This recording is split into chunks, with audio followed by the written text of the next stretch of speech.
Hi, this is Andy Hoffman of CryptoGoldCentral.com, the sound money blog of the 21st century, in which I write daily of my vision of the future of money, in which gold plays an increasingly passive role, and Bitcoin is the center of the universe. Hold on one second. I forgot I have this on here. There we go. Sorry about that. Okay. Try a free 7-day trial membership and contact me anytime at ahoffman@cryptogoldcentral.com to ask about the blog or arrange cryptocurrency and or precious metal related consultations. In my one-on-one podcast series, I seek to learn of and share the viewpoints of the Bitcoin community's top thought leaders and entrepreneurs. All episodes can be found at cryptogoldcentral.com, on my Twitter page at Andy_Hoffman_CG, and the World Crypto Network's YouTube channel and iTunes feed. This week's guest, in his third one-on-one appearance, Adam Meister, aka the Bitcoin Meister, the Disrupt Meister, and by actions, if not name, the ultimate Bitcoin maximalist. Adam, one of the hardest working entrepreneurs in the cryptocurrency community, has empowered thousands through Bitcoin's ups and downs of the past 3 years, including myself, as I view his daily free videos on his Bitcoin Meister YouTube channel as must-listening material for both important information and empowerment. In fact, I'm pleased to announce that Adam, too, recently joined the World Crypto Network team, where I expect significant programming announcements to ensue. To that end, Adam, welcome to One-on-One. Thanks a lot, Andy. It's always a pleasure to be here. Yes, and it's going to be a good one today, I promise. I mean, I am so busy right now. Honestly, people, I have to go back to the peak of the dot-com boom in early 2000, to a time when things were this crazy. Only now the stakes are much higher, personally, professionally, and for the world at large. And as for these one-on-ones, scripting them has become far more difficult, given how fast markets are changing. As right in front of our eyes, the digital age is arriving, like a freight train rolling down a mountain in an ice storm with no brakes. I have many questions to ask of Adam, but given what I just described, I'm going to start with the big picture first. As of now, the cumulative cryptocurrency market cap is at an all-time high of $512 billion. This before the CME futures launch during this last Jedi weekend, before 10,000 crypto hedge funds launch on January 1st, and before numerous Bitcoin and likely altcoin ETFs are launched next year. To which I ask you, Adam, is this the explosion of the digital age upon the world, or instead a giant crypto bubble ahead of its time that needs to deflate first before genuine crypto adoption can occur? Yeah, the cat is out of the bag. This is the beginning of the explosion right now. This is what we've been waiting for so long. The mainstream is now picking up on it on a daily basis. I'm hearing about it everywhere. Sure, we're going to have some people yelling that it's a bubble, but we have some tremendous financial institutions, interest that are getting into this now. It cannot be turned around. The Pandora's box has been opened, and the sky is the limit. And $500 billion market cap for all of cryptocurrency. We're going to look back on this one day. It'll be $1 trillion soon. I mean, we're using the T number. It's so amazing. Right. I mean, again, I have my 2 price targets for Bitcoin. These are not the total price targets, but my first one is Apple's market cap. So right now, the entire crypto sector is only about half of Apple, the entire sector. And Bitcoin is only about maybe a third of Apple. So, we are very, very far from even getting to the, let's call it the second inning of this. And then the other question I'll ask you on this topic, bubble or no bubble, Adam, is do you know anybody, and I mean anyone outside of the Bitcoin world, that owns Bitcoin? I know some people that I have. I told them to do it, and they actually, a few of them did it. But in the last few weeks, there have been more people that I know who have started to buy it, and definitely more people who I know that are asking me about it. Now, I mean, 2 years ago, I didn't know anyone in real life who owned it.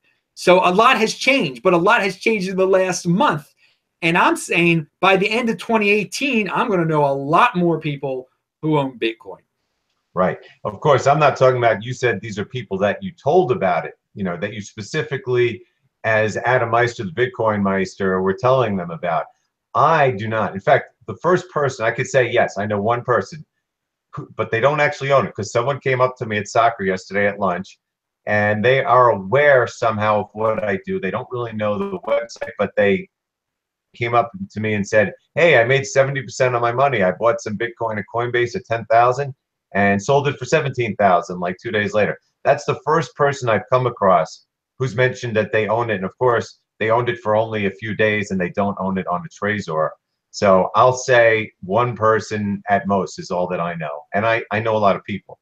Wow, welcome to short-term gain, capital tax gain there. I mean, that's he flipped it that fast. My God, that's don't do that, people. You need to have a strong hand. Come on now. Yeah, you also got to learn to play with house money. I mean, when you have that much house money in that amount of time, just go with it. Roll. You're in a casino, and you're in a casino where for once the odds are loaded in your favor. Okay, next on the topic of bubbles, or perhaps the most spectacular, world-changing, reset/reboot/revaluation in financial markets history. I have been for the past few weeks debating internally whether the end game for the historic crypto bull market is an all-out cryptomania, in which essentially all altcoins skyrocket .com style, or one more akin to Bitcoin maximalism, in which Bitcoin's dominance rises to historic averages well above 80%. To that end, the initial reaction to Bitcoin's unprecedented explosion last week from 10,000 to as high as 25,000 in South Korea, which we'll get to later on, was the altcoin sector massively selling off, aside from the anomalistic yet parabolic surge of IOTA, which sharply reversed mere days later, led by the meteoric rises of first Litecoin and then Ethereum, to the point that as of now, my initial expectation of all-out mania is looking more likely. Although if you look at how Litecoin, Ethereum, and essentially all altcoins have performed during this pump, it was mostly in dollars as opposed to Bitcoin, where they were for the most part merely recouping the massive relative losses of recent months. Given these powerful cross currents, with so many variables as yet unknown, how do you, Adam, foresee the cryptocurrency bull market playing out? I see a back and forth between Bitcoin dominance getting close to 80%, but then dropping but back down again. There's so many newbies coming into the space who are going to be confused, who are going to feel like they missed out in Bitcoin, that they are going to pump up some altcoins at times. There are going to be times that the top tier altcoins are going to gain a lot of momentum. I think we're in one right now with Litecoin and Ethereum. But again, it's gonna come pouring back into Bitcoin again. But then it's gonna pour out of Bitcoin again also. I think we're gonna have to get used to these ups and downs. But over the long run, Bitcoin is going to do better. Bitcoin, it might not be at 80% dominance for a long period of time, but that doesn't really matter. It just matters if it's going up in value, and it will be going up in value.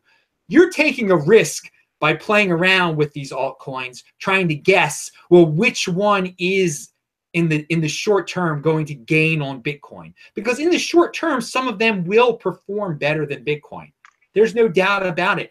We're going to have pumps of all sorts of crazy coins coming from South Korea. We're going to have all sorts of pumps coming from top tier coins coming from the United States, from people who are just buying on Coinbase who do not understand that they can buy a fraction of a Bitcoin. So instead they buy Litecoin because they think it's cheaper.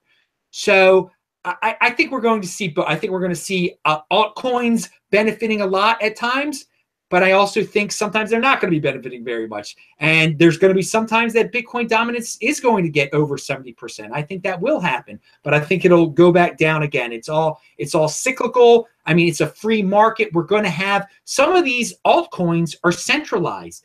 They have guys marketing for them. They have guys pumping for them. Bitcoin does not have that centralized marketing mechanism. So some of them are going to take advantage of their centralized marketing situations and really pump up and gain against Bitcoin for the short term. The question is, do you want to risk it and say, well, I bet that one is the one that's going to gain on Bitcoin for this short period of time. I'm going to own it. I'm going to know when to flip it. I'm going to know when to get back into Bitcoin.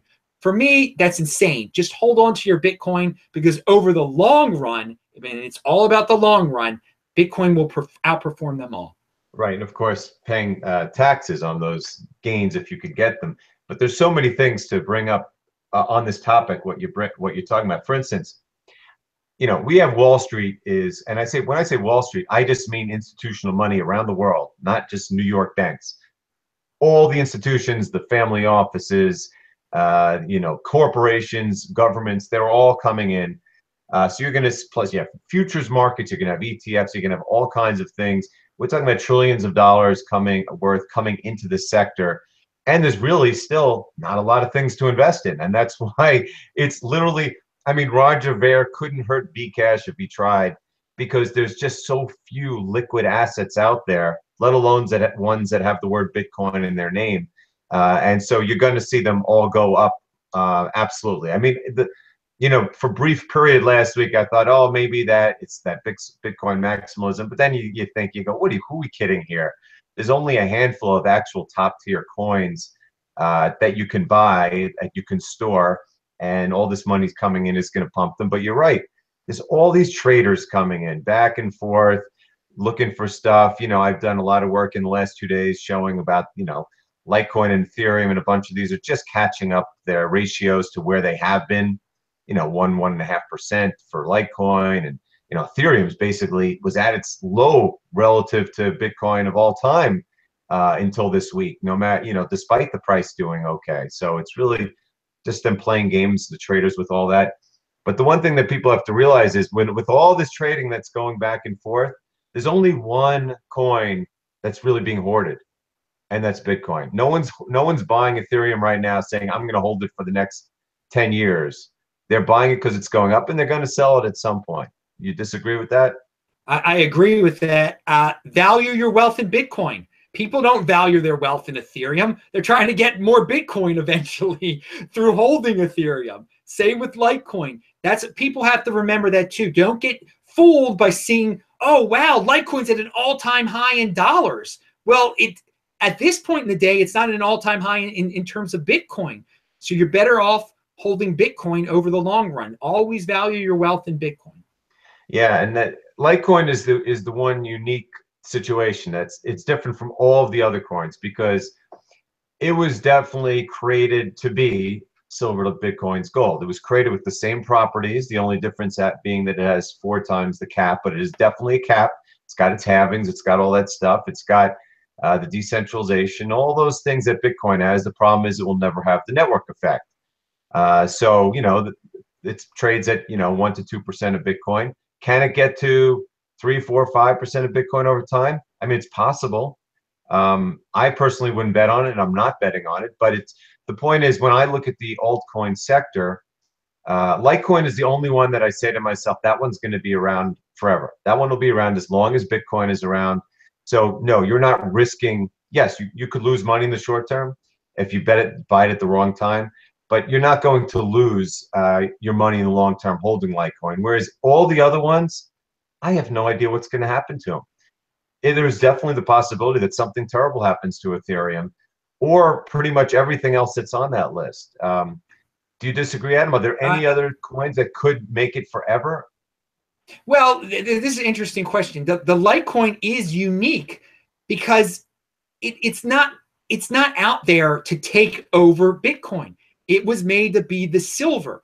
So that's something, and Charlie Lee even says that. He's perfectly fine. He's the founder of the guy who created Litecoin. He's perfectly fine being number 2.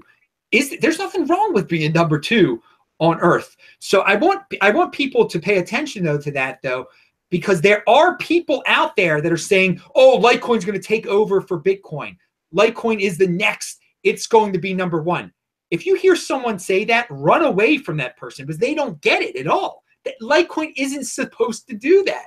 That's not what Litecoin was made to be. If so, don't believe that guru who is saying that Litecoin is going to be the number 1. That's not what it is supposed to be. But it is definitely unique in the sense that it really is just it is basically Bitcoin, but just with a little bit of alterations there. Litecoin, I'm trying to say its use case will be maintained as long as Bitcoin exists. Whereas I can't say that about Bcash. Bcash, like you said, they tried to say we're going to be Bitcoin. They failed. And then when you look at it, you go, well, they really don't have a real use case other than speculation, which is a very dangerous game to play in as the world changes. I mean, yeah, they got liquidity and big names behind it, but they don't do anything. So there is a good chance that over time, Bcash's ratio falls well below its lows. And the same for Ethereum, because Ethereum as of until 2 days ago was essentially at its all-time low, is 3% of Bitcoin. Because it has a very, very major attack vectors. It's very competable. Everyone can do it. Bitcoin's going to be able to do everything Ethereum can do, let alone all these other ones. Plus, it's centralized and has all kind of attack vectors. So, I look around the space. You could say, "Oh, Monero is so great," and maybe that's one of the better ones. But Bitcoin will have anonymity over time too. So it's there's very little out there that I see that doesn't have a use case that's going to be heavily competed for over time, other than Litecoin, which is going to just be Litecoin. And as you said, I mean, it doesn't want to be Bitcoin, and it couldn't if it wanted to, but at least I can't see its use case going away over time. Yeah, I'd agree with all this stuff in terms of use case. Bitcoin is going to be able to do everything all of those other coins are going to say they can do. The thing, I mean, what you have to consider about something lasting forever or lasting a very long period of time, I'm confident that in the year 2020 at least, Ethereum is still going to be a tremendous, huge player. Is it going to be a huge player in the year 2040? I think that's what your question is. That's hard to predict. Something could go massively wrong by then. But in the medium term, you have to admit that there are definitely some tremendous, I guess, corporate interest, maybe even national interest that are very interested in keeping Ethereum up as a number 2 coin on the coin market cap ranking. So it's going to be around. But I mean, you gave some legitimate reasons why its value could go over the long run, why it could go down. I'm talking about relative to Bitcoin. I mean, yes, there's always the chance something catastrophic happens. Like the government goes crazy and says, well, we're going to go over all these we're going to go after all the centralized ones that we can, like the Ethereum Foundation. Yeah, I mean, it's a chance. It's a small chance. But my point is that relative to Bitcoin, there are a huge amount of risks over time for it. And but they may be, like right now, it's near its all-time lows relative to Bitcoin, but it's way above its all-time highs in dollars. So no one's complaining, and they shouldn't complain. I mean, people are making a lot of money in it.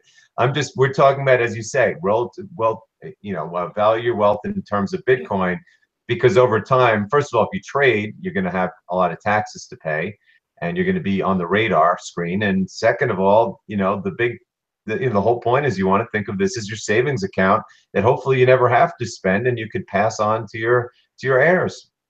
Yeah, exactly. Again, it's all relative to Bitcoin, people. You gotta get used to that. You gotta get used to that. Yes, that was the name of my article this morning. It's called the Litecoin Ethereum altcoin pump. It's all about the Bitcoin. Next, I'm going to go back to the big pink elephant in the room, which Adam knows better than anyone, and I mean anyone in the crypto community, having just returned from South Korea, where he actually toured the Coin One exchange, the world's 10th most active, one day before Bitcoin's historic price surge. For those unaware, Korean cryptocurrency prices are way above global averages, with the BitThumb exchange rivaling Bitfinex for the world's most active, and the amount of rank speculation in South Korea rivals anything the world has ever seen.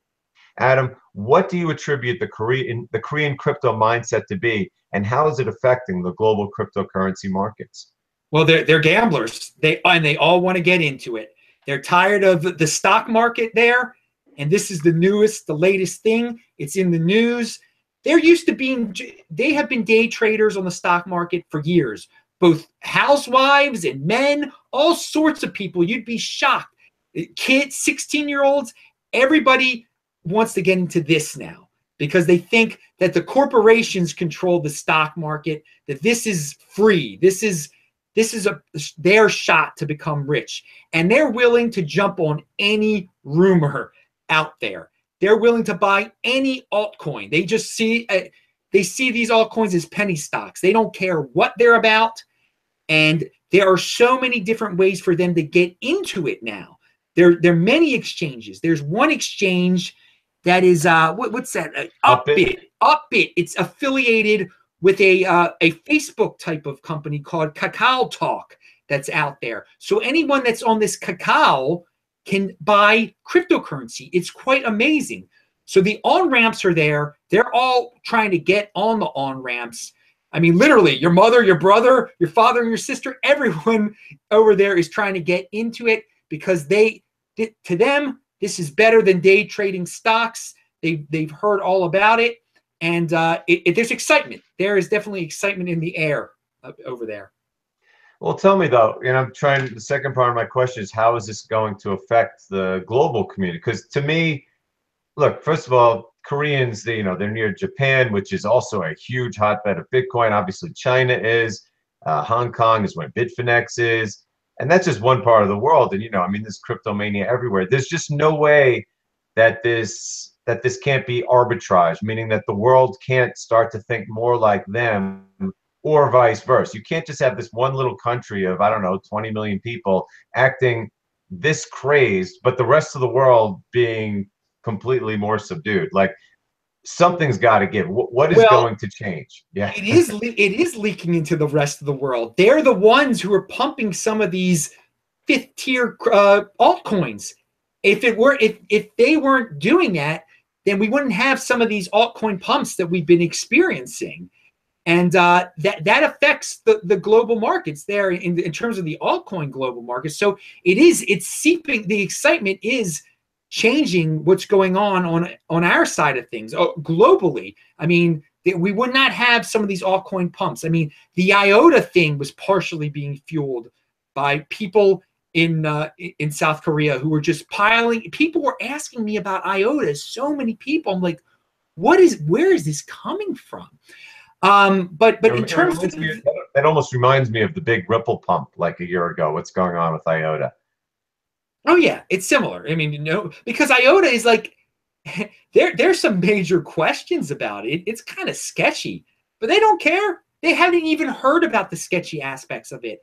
The people I talked to there hadn't a clue about that in English-speaking Twitter that people had been ripping on it just weeks beforehand. And the language barrier is very interesting.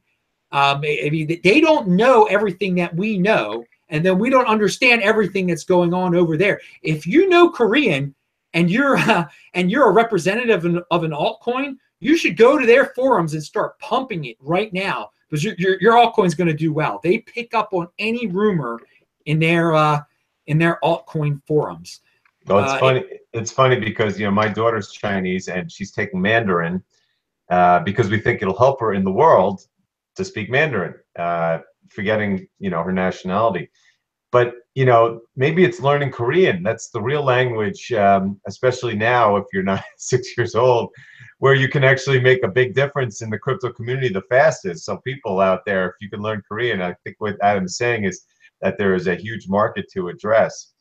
And it is curious to me to see if human nature will kick in and we'll get to the same kind of .com like mentality in the rest of the world as we had in the .com era, and obviously they had in Korea right now, and I'll bet they will, and I'll bet you that social platforms like Facebook are going to be a big part of it. Do you disagree with that? I think it's right now what's going on with that Kakao Talk and Upbit, it will be replicated in other countries. And if Facebook were to ever do what they're doing over there, I mean, the sky is the limit for all cryptocurrency at that point. If every single Facebook user can suddenly buy cryptocurrency just like that from Facebook, oh my God, I mean, we're in a whole new paradigm. I mean, it's just a whole new world at that point. And maybe that will happen. I mean, That would be impressive. That would be. Of course, there's a far more useful and conducive social network platform for this to happen, which would be Twitter, right? Yes.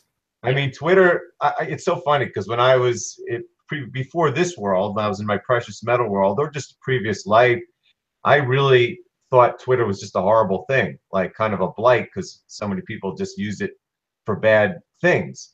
But, you know, in this world, it's the most important source of information. I mean, it's a really amazing, and God, I watch now when I see as the crypto community gets so much larger and so much more empowered by how well it's doing, and you know, there are some real hubs of people that, you know, some real people that they're focusing on. You know, Max Kaiser's a perfect example of someone who he's just getting so much good information sent to him that's retweeted, and then I take that and retweet it, and everyone else retweets it, and it's becoming an amazing source of information. I'm wondering if it's going to become a trading platform also, because it's the perfect partner. You know, what do you think of that, Oh Adam? yeah. Well, you know, I think Twitter is every day that Twitter does not somehow incorporate cryptocurrency into their platform is a day they're losing money, is a day they're missing out. Because right now, you are absolutely right. Cryptocurrency, if you need information, you got to be on Twitter. You have to be on Twitter to understand what is really going on. If you want to have knowledgeable, if you want to have good, sound information, you got to be on Twitter. So they have to find a way to make money off of what's going on their platform in terms of cryptocurrency. They're really missing out right now because they are not monetizing it. We, as people who use Twitter, we're learning a lot, and we're able to monetize that because we're making decisions based on what we learn off of Twitter. But they could find ways to incorporate a cryptocurrency into Twitter. And I hope they're looking into that. If they're not, then they have really bad management at Twitter. I don't know what. Yeah. They really should be looking at it. This should be priority number one at Twitter because people complain. You know, investors are like, you know, the Twitter stock's gone down, they're losing money. This would be a way to completely reinvigorate Twitter for them to be very profitable if they were to figure out how to monetize all the cryptocurrency talk that's going on and how to incorporate cryptocurrency into their platform somehow. Right. Well, they will. And I remember one of the first articles I wrote at Crypto Gold Central was called 2018, the Year of Professional Marketing. I think we talked about it because of the fact that right now it's basically these alternative media places where you get information like Twitter, which isn't even journalism, it's just people chatting. But you're going to see everyone get into the act. You know, Wall Street's going to get into it. The social platforms are going to get into it and realize, as you say, we need to monetize it because this is not just the wave of the future. It's also the biggest profit opportunity. I was writing about that last night in history. I mean, aside from when the internet came on, which is, you know, the only parallel I could think of, or maybe electricity, the amount of opportunities to profit from it. So I think you're going to see a big change in how everyone approaches this sector. You know, we're at $500 billion now, and we're soon going to be at $1 trillion. And the final thing I'll add about Korea is that when the futures launched last week, and that was just the CBOE, that's the baby brother to the CME, which is launching this weekend. All of a sudden, those major ARBs that we saw went away. I mean, we were talking about when Bitcoin pumped just a week ago, less than a week ago, there was like a $5,000 difference at times between prices around the world, and now it's gotten very tight at about 1,000 tops, maybe $1,200, and I think that the futures has been a big part of it, which I think is going to help, you know, arb everything going forward. You know, I want to say one thing about the difference in price between the Korean exchange and Korean exchanges and our exchanges. I think some of it might have to do with some people in China find it easier to, I guess, maybe launder their money through Korean exchanges. I've heard different things about that. They might have Korean bank accounts, Chinese, because, you know, it's been harder for Chinese to, you know, since they've had their problems with their own exchanges, they've had to find other ways to buy Bitcoin. And I think some of them have been buying it from Korean exchanges. I think that was part of the the difference in price that we've seen. It's something to explore, and it's something that I didn't really get to the bottom of when I was there. Well, it does make sense because the Chinese were bidding up real estate prices in, say, Vancouver to like absolutely unbelievable, ridiculous levels. And that was there was no doubt that that was part of it, was ways of getting capital out of the country. And I'm not sure how they do it and why they do it that way, but it makes sense. Not proven yet, but in crypto, but it's certainly possible. But the fact is that the futures came on, and all of a sudden those ARBs went down. So there's a lot of cross currents here. I will say one thing I'll bring up with you also as we finish this topic. I wrote about it this morning and I was tweeting about it. Right now it's not the Korean exchanges where you have the highest prices for Bitcoin. It's, as of the last 2 days, the Litecoin Bitcoin crosses on exchanges around the world, whether it's Bitfinex or in Korea. There's like $1,000 increase in the ratio, and it's really hard for me to explain it. The ratio of if you're selling, like, let's say your Litecoin just jumped up to $300 and you're like, oh, this is great, I'm going to get Bitcoin with it. But guess what? You got to pay a lot more for Bitcoin with your Litecoin than you do with dollars. I mean, what do you think of that, Adam? I don't know. It's a Litecoin that Litecoin isn't doing as well as people say it's doing, basically. I think it's saying that people don't want to sell their Bitcoin for Litecoin. I mean, that's they value the dollar more than they do Litecoin. I mean, that's almost what they're saying. There's some issue. That's very interesting. Yeah, that's why I was saying I'm trying to use Occam's razor, but it is unique, and it's not just in one exchange. I tweeted and I wrote about it. You can look on Twitter and you'll see that there's a whole bunch of them. Maybe that has something to do with the rumor that people are just using. Part of the reason that Litecoin's so popular lately is that people are using Litecoin to get their value off of exchanges. I don't know. I've heard different things. I have to think about that one though. I'm still trying to think about it. But the fact is that, Litecoin pumps, and it's not like Bitcoin holders are dying to get Litecoin. They're dying to keep their Bitcoin. So next, totally different topic. I want to bring up an epic rant that you gave on one of your free daily podcasts last week of a topic I have been discussing at length in recent CGC articles, which is the possibility that major governments, particularly the US and European Union, will attempt draconian measures to force disclosure, windfall taxation, and/or ownership bans on cryptocurrency holders, particularly Bitcoin. My stance has been that the final battle of the fiat cryptocurrency wars will take place in 2018, with an end result of decisive victory for the 99%, as we saw this year when Jamie Dimon, the Chinese government, and all other powers that be leaders attempted to slow crypto down. To that end, Adam, tell me if you think such a confrontation is as inevitable and imminent as I view it, and also what will be the crypto community's response and the ultimate end result? Well, the bureaucrats see, at least in the United States, I think they're starting to realize that Bitcoin is a huge cash cow, that they've got to find out a way to get their piece of it. But yet they don't fully understand what it even is. I doubt many senators or congressmen really enough to just want to take from the people who hold it and do things that are totally insane, like make everyone list how much Bitcoin they own. I mean, they don't make you list how many sofas you own. They don't make you, it's an asset. They don't make you list every single one of your, tell the government how much you own of this, how many pictures you own. But they're starting to talk about, hey, we want to know how much Bitcoin everyone owns. Now, if it actually gets to that, if this bill starts to make progress, whatever it's called, the revealing how much Bitcoin you have to the government bill, I mean, I am going to fight this thing tooth and nail. Again, I think usually politics is a total waste, to worry about stuff like that.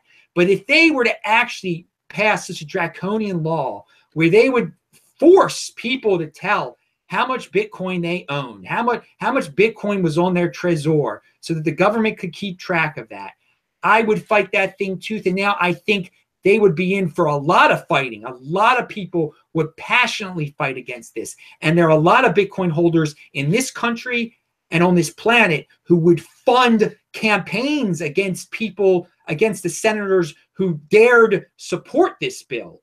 So it could become a worse nightmare type of situation for senators who really want to go through with this, who do not understand what Pandora's box they would be opening.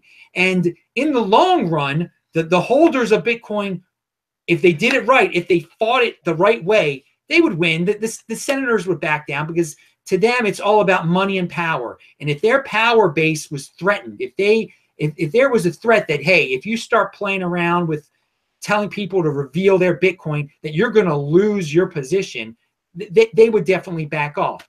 Now, God forbid, if for some odd reason they actually pass such a bill, if the Bitcoin community was not able to fight off such a thing, then those who hold Bitcoin would have to leave the United States, and there would be countries that would not impose such draconian regulations on people. So part of owning Bitcoin is, knowing that, hey, you've got the freedom, if worst came to worst, that you could just pick up and take all your wealth to another place and start over in a country that was more free, should we say. But I don't think it's going to come to that. I think that maybe some more greedy, clueless senators might start pushing this bill forward, but then they're going to get some feedback from the Bitcoin community, some pushback, and that they will step down and not try to do this, because out of fear of losing their jobs. Right, and don't forget about, it could also happen via executive order, not just by an act of Congress.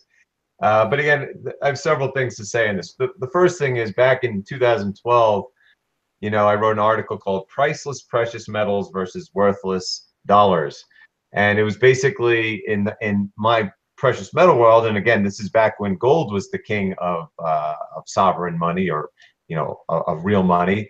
Was governments don't do this kind of thing proactively. It's always reactive. So if the government ever was, banning, our government, our super powerful government that the whole world's watching, if they were banning Bitcoin, or windfall profit taxes and trying to figure out what's on your Trezor, the game would already be over. I mean, they would already be dramatically weakened by this massive monetary revolution. So, to do this today, it's just like saying, it's kind of like the Chinese did that. Look what happened to the Chinese and Jamie Dimon at the same time. They come out and they try to vilify and attack Bitcoin, and the world says, oh, so you're saying it's very valuable. And the next thing you know, it quadruples in price within 2 months.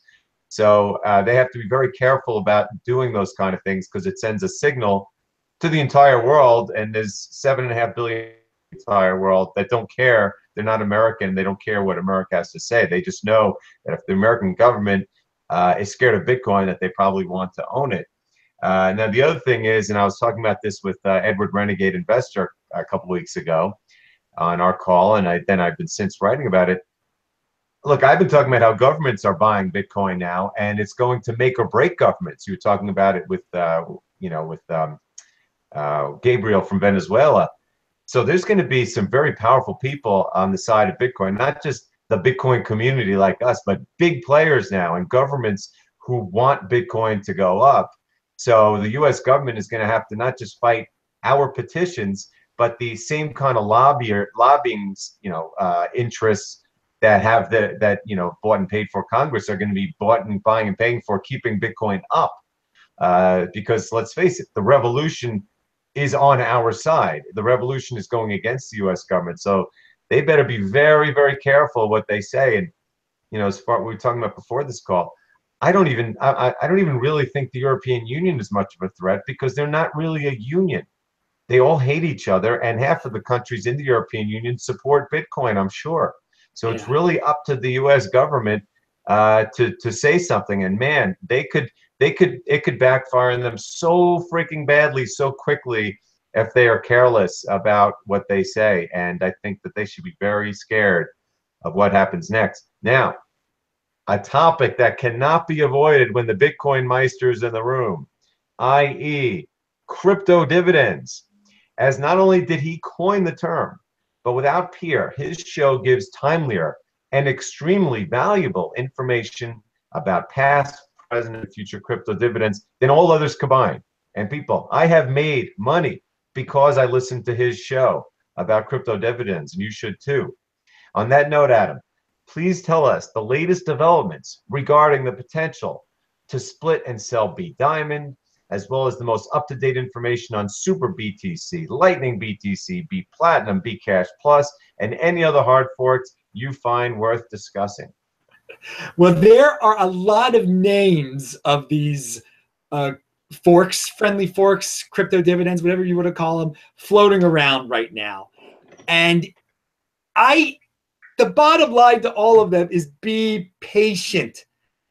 If you're not patient, you're going to end up getting scammed, because there are a lot of scams that float around these names also. They're fake Twitter accounts, fake YouTube pages saying, hey, go to this site, enter your private key, you'll be able to get your B Diamond. No, that's not true. I think for everyone out there, just wait all of them out. It's cool to know all the names of them. And unfortunately, there's a lot of names that are totally fake that are out there too. There's some people who've just made their own jokes, and people take the jokes seriously. So be careful who you listen to, but wait until your Trezor is splitting them. That's when you know it's real, okay? And of course, Trezor splits your B Gold. It splits your B Cash right now. So for now, B Gold and B Cash, those are the ones that are out there. Those are the ones that you have a chance to get and play around with and sell and get your bonus. I mean, free money. It's awesome. But ones that I suspect that are going to be the next, I think this Super BTC seems very legitimate. It's coming out of China. They said they already forked. And the guy behind it is one of the wealthiest Bitcoin holders in China. Okay, we don't know him very well in the West, but over there they do. And you know, Asia it's another world, and they're going to think differently of coins than we are. I mean, I saw that firsthand in Korea. So this Super BTC, sure, it has a funny name. It has a guy behind it that we don't even know. But over there in Asia, they see it differently, and they're going to respect it, and they're gonna pump it maybe too. But I don't think it's. I mean, I hope, and I don't think that it is scam worthy. I think they're going to go the straight and narrow path with it, and I think there is going to be pressure for third parties to accommodate it and to make it easy to split, and thus for Bitcoin holders to acquire it, to get it on their Trezor safely, and do the best practice steps that will ensure nothing bad will happen to your Bitcoin. Because the bottom line is, when you're dealing with any of these crypto dividends, your number one priority has to be protect my Bitcoin.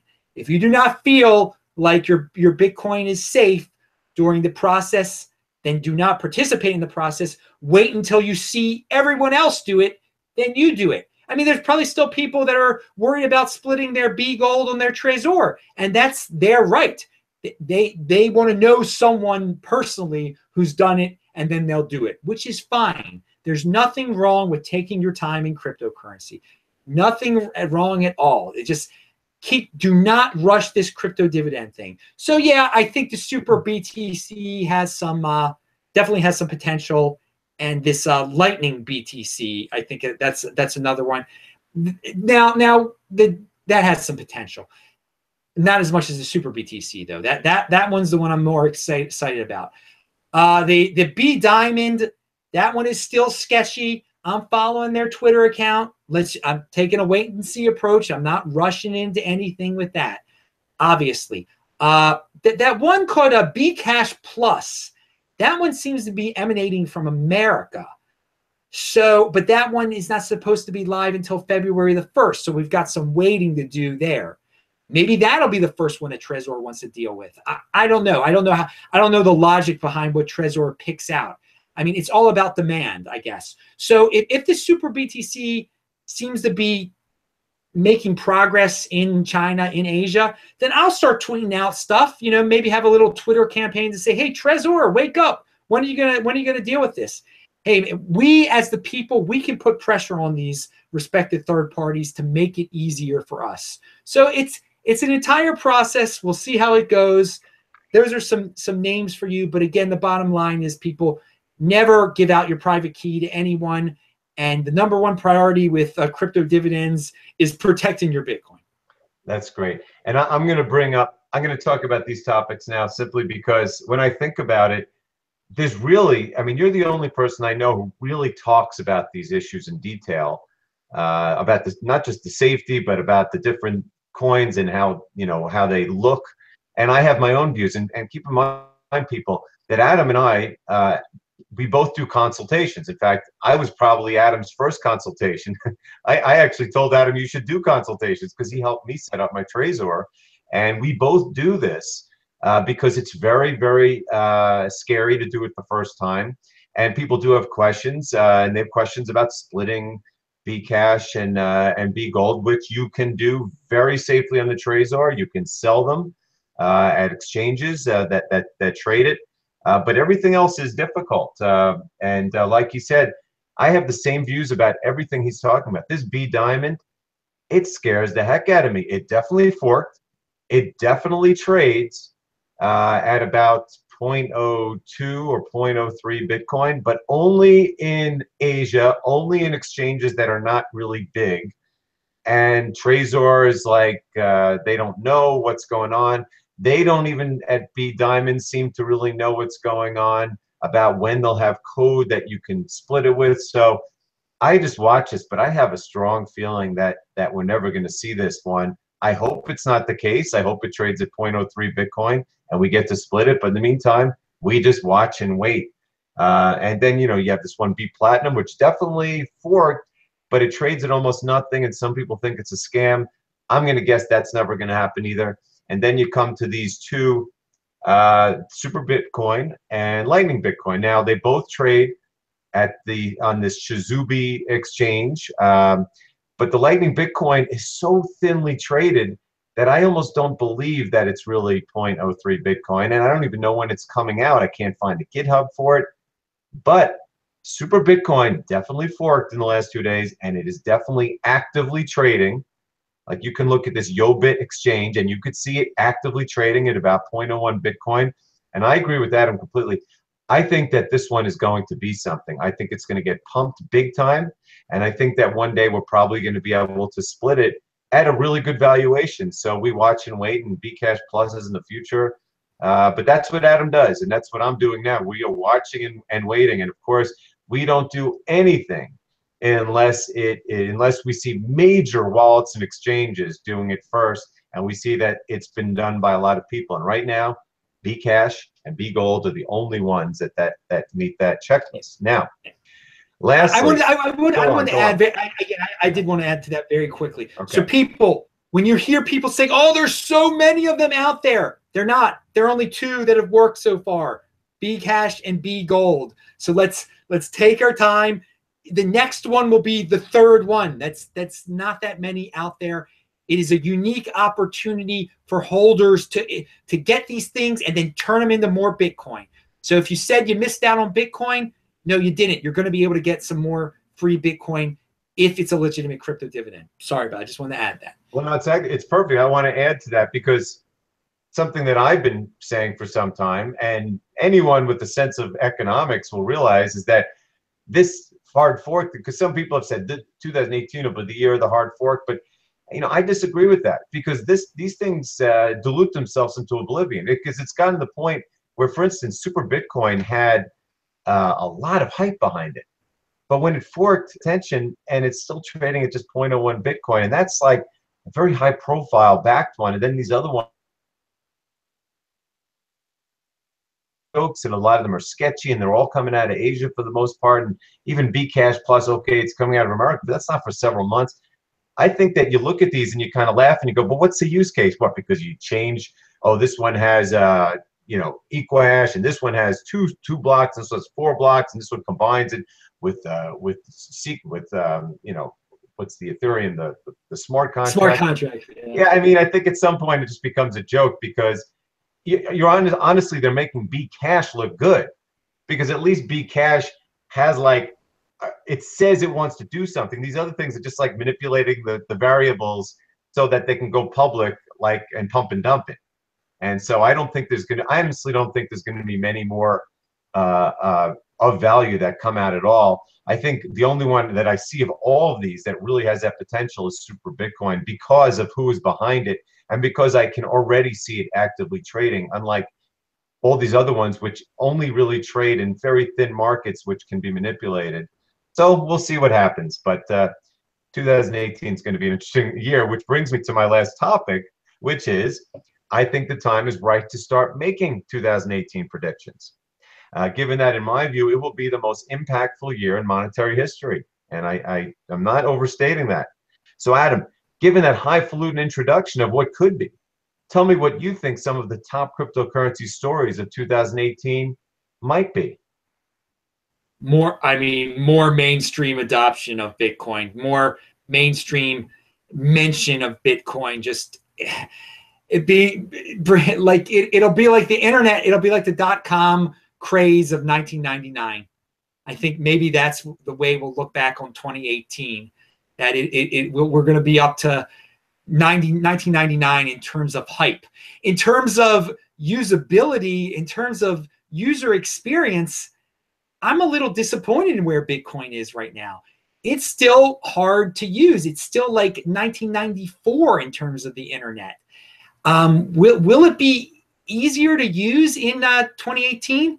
I don't think it will be. I still think there are going to be people like very confused on how to get Bitcoin, which is unfortunate because they're going to get scammed.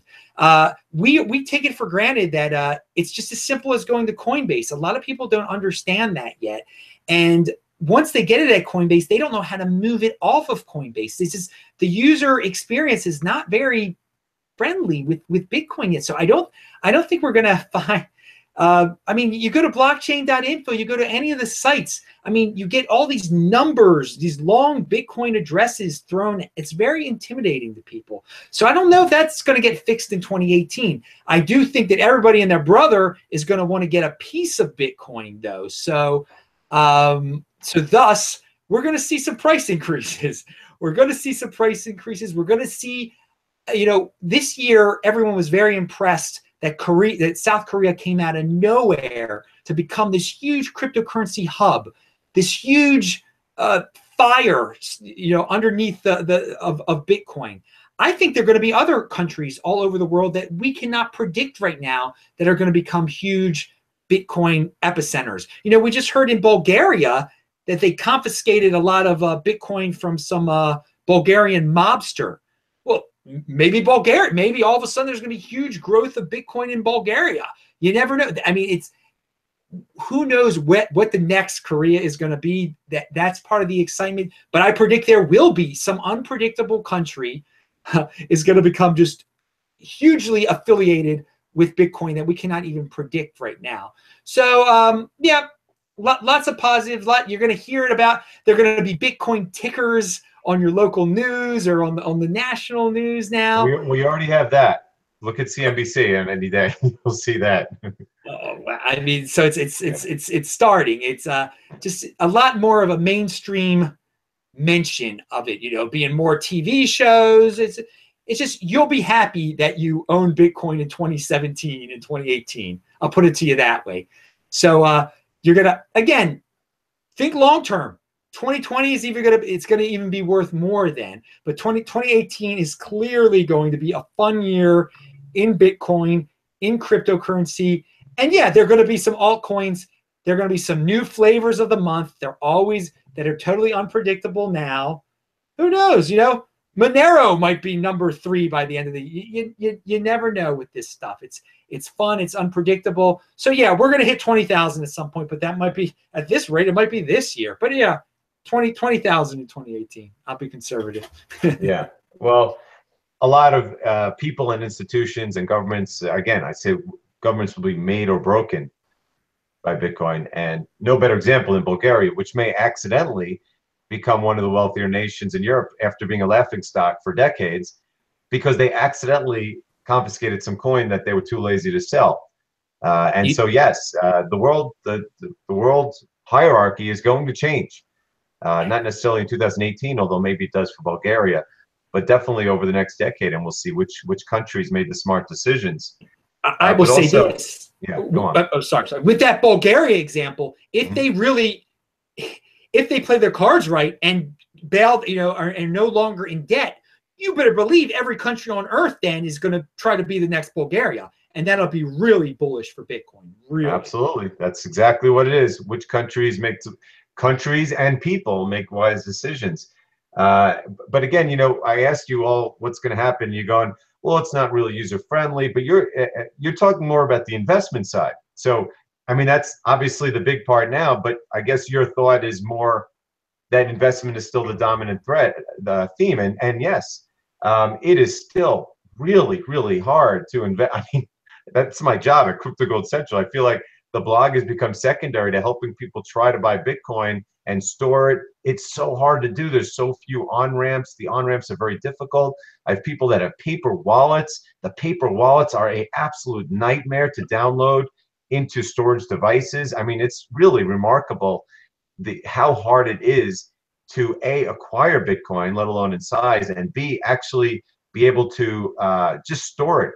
So we're not even talking about the actual use of Bitcoin for anything, meaning like adoption of it as any kind of currency or any kind of unit of value, but simply right now you're saying it's all about investment right now, and hopefully by the end of the year being a whole lot easier than dealing with horrible Coinbase.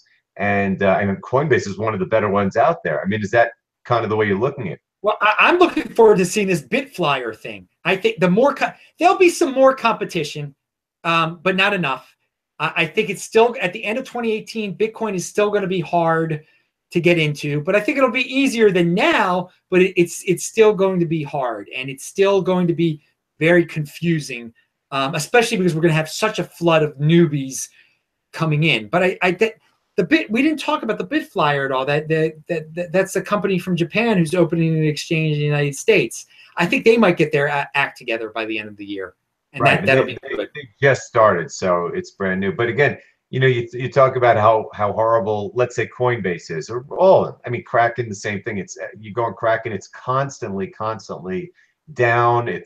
But when you think about, but you get your transactions done, and the same with Coinbase. But when you think about how was it a year ago, Adam? How much worse were all these exchanges? I mean, I think of all the horrifying, terrifying moments I had transacting a year ago, and we're talking about how bad it is now. But tell us how bad it was a year ago, 2 years ago. Well, yeah. I mean, it's like, sites going down, sites being hacked.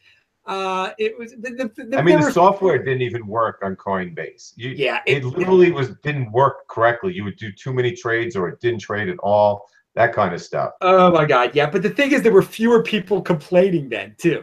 Yeah. So you didn't hear as much about it. Now there's so many more people in it. You hear the complaints are louder, which is good, which is good. But it was messier then.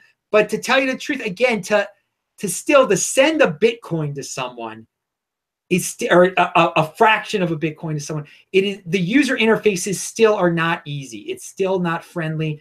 I hope it's going to be friendly. It's a little bit friendlier than it was at the beginning of the year. I hope by the end of next year it'll be a bit friendlier, but I still expect this to be, if you're sending around cryptocurrency, you're going to have some technical skill. My mother still at the end of 2018 is probably not going to be able to send Bitcoin confidently and understand what the heck she is doing or want to participate in it at all. So there's still, and that's going to be the challenge of 2018, to make these user interfaces easier. I don't think they're going to be able to do it, but maybe that'll be 2019. Maybe that's what 2019. Yeah. There's just so much. We're so early on in all this. But what I'm saying though is that the interest of people who want to get in, they might not get in because they might get scared off. But the people who want to get in it's going to increase exponentially. The name recognition, the brand recognition of Bitcoin is going to increase exponentially around the world. Yes. People in Zimbabwe and Venezuela are poster children for people to see how desperately people need it, not just like to invest to make money, and it works. And the thing is, I kind of will disagree a little bit that sending and receiving it is hard. That's the easy part. I mean, the hard part to me is acquiring it. And if you did acquire it in the past, getting it onto a storage device that's useful. And you know, and I get people complaining about different kinds of storage devices that don't work as well as others. That can be a problem. Whereas I find the Trezor, so far, it's been flawless. I think it's as good as you're going to get out there. And in time, you know, they'll all get as good, and the ones that aren't as good will be weeded out. But to me, I still think the hardest thing about Bitcoin is acquiring it. It's just not that many ways to do it. And when you do it, you have to go through a lot of hoops and you have to pay a lot of money for it.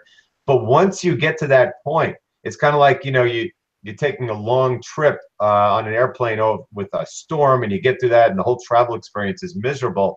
But once you get to the island, it's really relaxing. I mean, I can send you, if you said, Andy, send me some Bitcoin right now, I could get it done in a minute without any stress at all. Unless, of course, Bcash is like spamming the system and it takes a little longer, but I still know it'll get there. Then again, most people don't realize it'll get there. And they're always saying, Andy, how come it takes so long sometimes? Well, you just got to get used to the system. And once you do, it gets easier. But now we'll have Lightning Network eventually and all these things, and it'll get faster. So all these things will resolve itself in time. But the biggest thing is with this wall of money coming in, my sense is that these things are going to get fixed a lot quicker than people anticipate, because money talks, no? Exactly. Yeah. Well, hopefully, I hope for the best. I hope every aspect becomes easier. But for now, the people should know that right now people are intimidated by all sorts of aspects of Bitcoin and cryptocurrency that keep them away from getting it, from acquiring it. And so if you have it now, you are a very early adopter. Get some more before it becomes easier. How about that? Absolutely. And that would be the theme for today's podcast. I hope you learned a lot. I think we'll end now because we're just hitting an hour. And it was really amazing to have Adam. He's definitely one of the most, I mean, really one of the most inspirational and empowering of all the people in the Bitcoin community. Please check out his daily YouTube channel for his podcast, the World Crypto Network's iTunes feed, and his Twitter handle at TechBalt, as in Technology Baltimore. As for me, please check out the free 7-day trial membership at my, well, it's not brand new anymore, CryptoGoldCentral.com, celebrating 3-month anniversary yesterday. Sign up for a full year for $225 or contact me at Hoffman at CryptoGoldCentral.com if you have questions about consultations. Thanks so much and have a great crypto day. Pound that like button.